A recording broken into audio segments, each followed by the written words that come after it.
everybody and welcome back to the channel. In today's video I'm going to show you how you can upload a file on your repository on GitHub. So without further ado, let's get started. So first things first, you're gonna head over to the repository of your choice, and then from here you're just going to click on the add file button right here.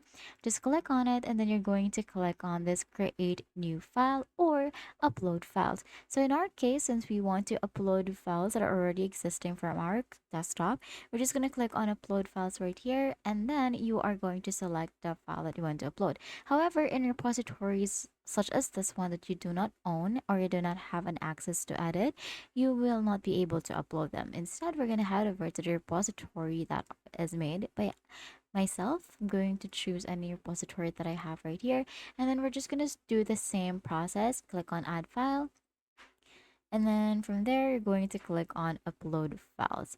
Now right here you can just drag the files that you want to add, or you can choose your files by clicking on this hyperlink right here and clicking on the file that you want to upload. And that's it. That is how you can upload files on GitHub.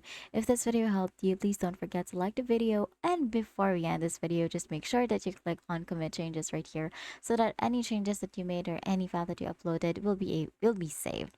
And it's it. See you in the next one.